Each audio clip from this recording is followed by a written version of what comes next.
Then with that, we bring in our next guest. He is Mark Hayes. He is the general manager of the newest of the Syracuse Athletics collectives named Orange United. And Mark, welcome in here. Thanks for hopping on. And it's been a heck of a week for you, I imagine, since this Fran Brown happened.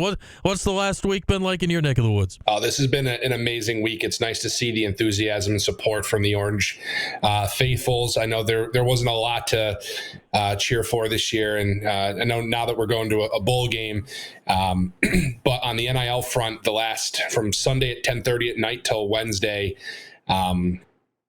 there's just been a huge outpouring of support and through the remainder of the week. And I know Brent did a story about the subscriptions that came in over the last few days.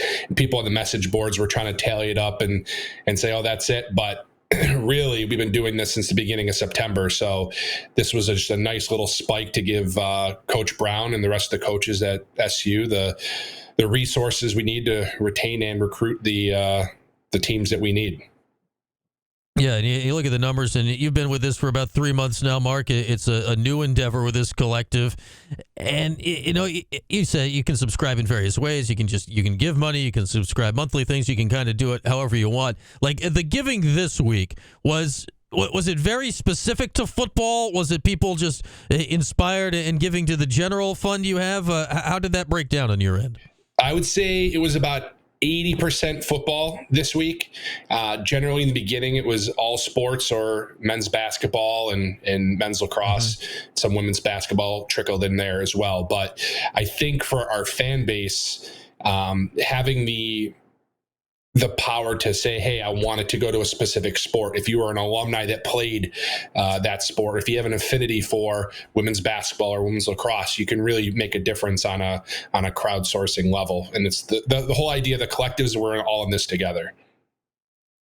Yeah, and obviously it can. When you donate, you can specify you can use it for whatever, or you want to go to football, or here, there, and however you want, or even right, you can specify to a specific player, right, Mark? If you want to get it down to that level, you could, but we generally say to give everybody the flexibility is to do it based on the team, and okay, well, with the Orange United board and working with the coaches too, we'll figure out how to allocate it in the right way. Where are you at? Because it is still so new. Where are you at versus where you want to be at say this time next year, as far as with the pile of money you've got in the pool, the financial flexibility. Like, well, what do you think the next year has to be like to get you ready for football recruiting at this time next year? I think we're in a much better spot than we were a few months ago. With anything new, there's going to be some growing pains, but this is going to be a never-ending endeavor, and it's not something you can take your foot off the gas with, because it's not just football. You got basketball, you got lacrosse, you have all these other sports. I was talking with some people in the soccer circles. Men's soccer is slated to have a top 3 recruiting class in the nation for next year. So it really is something that we're not taking the foot off the gas. We want to make sure this is sustainable. And that's why we created not only the memberships, but the brands that we're working with as well.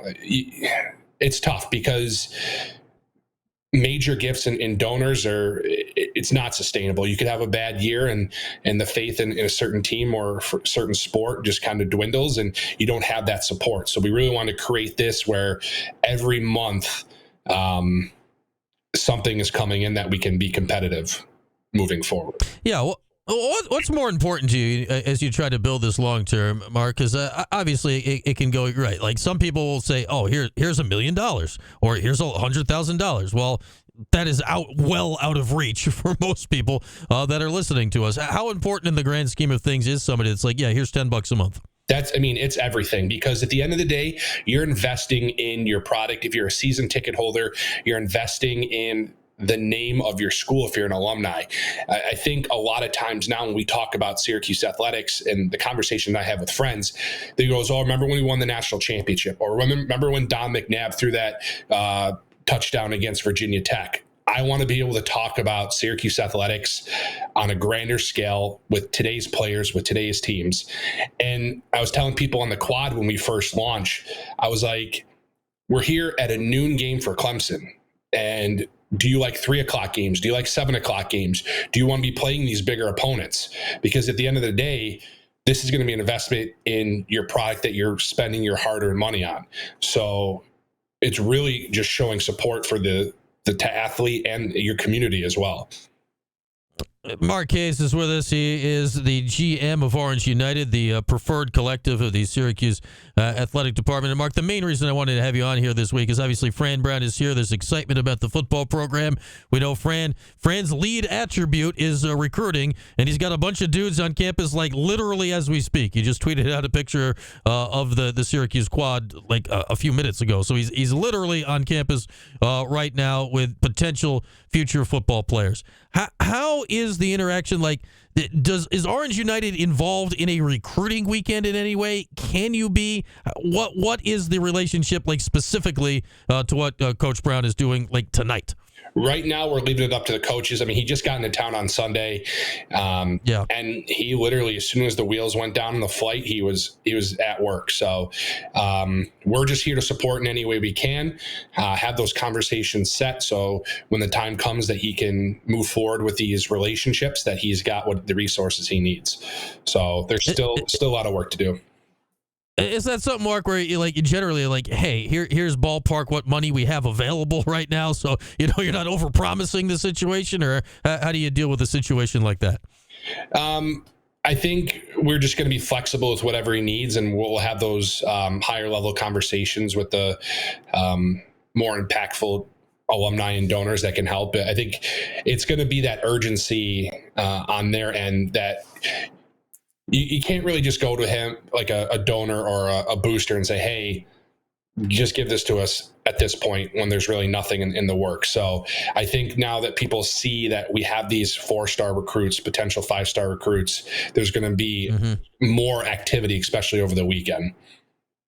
Yeah, because it's one that's just the way of the world. Like those guys don't show up without a little NIL that follows them at campuses these days. And I wonder as you go through this recruiting process here, like how much do you think the fact that now that you're going to see these 4-star, 4-star, 4-star, 5-star guys on campus, how much do you expect that to spur a response here, in the next week or two as we're sitting here, 12 days out from early signing day coming up on the 20th?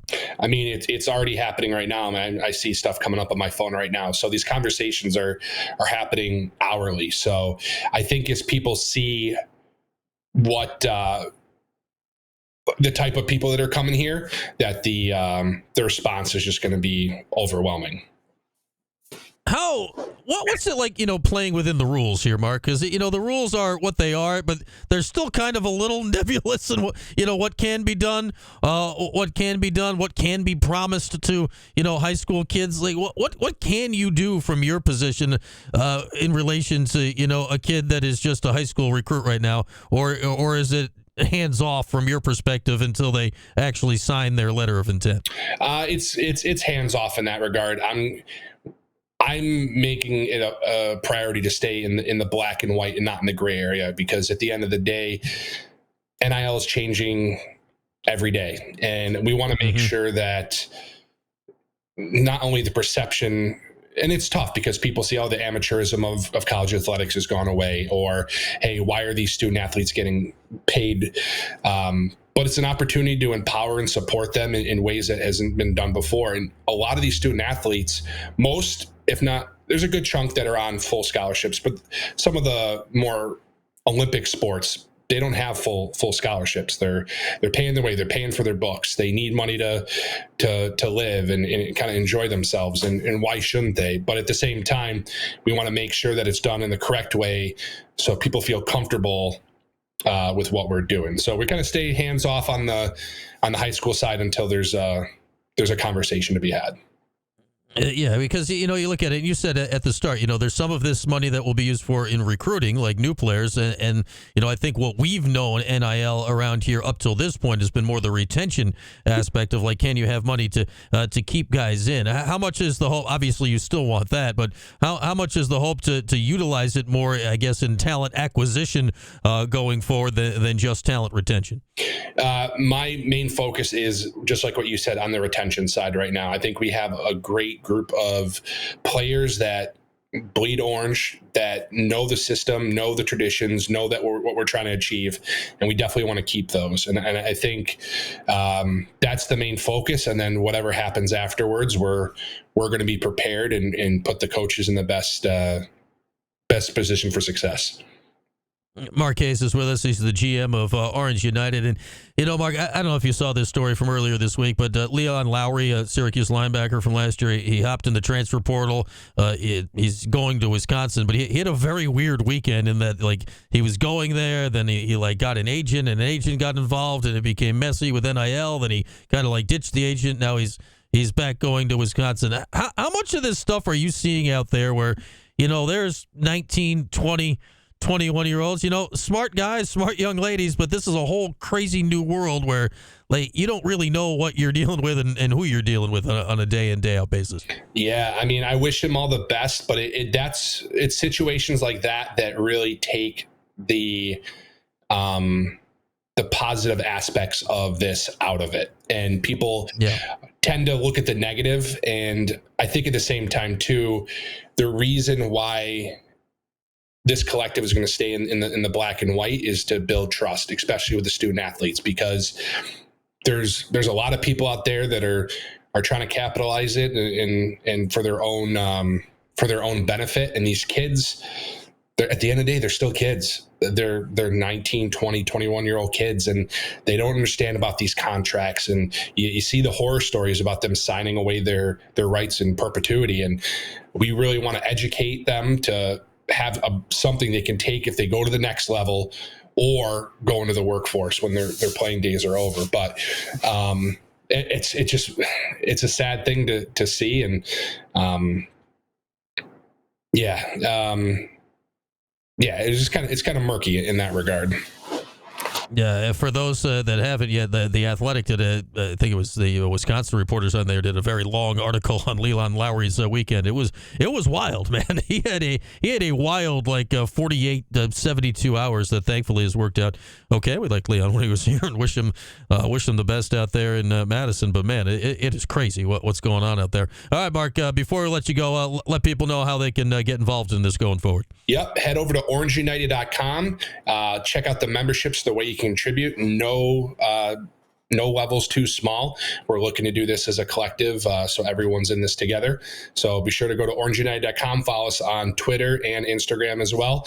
And we look forward to seeing you when we start doing some larger events and things we're going to do in the community. All right, Mark. Always great to chat. I'm sure we'll talk more as we go forward, because this is not going anywhere, and it's a brave new world we're all living in here. Thanks, Brian.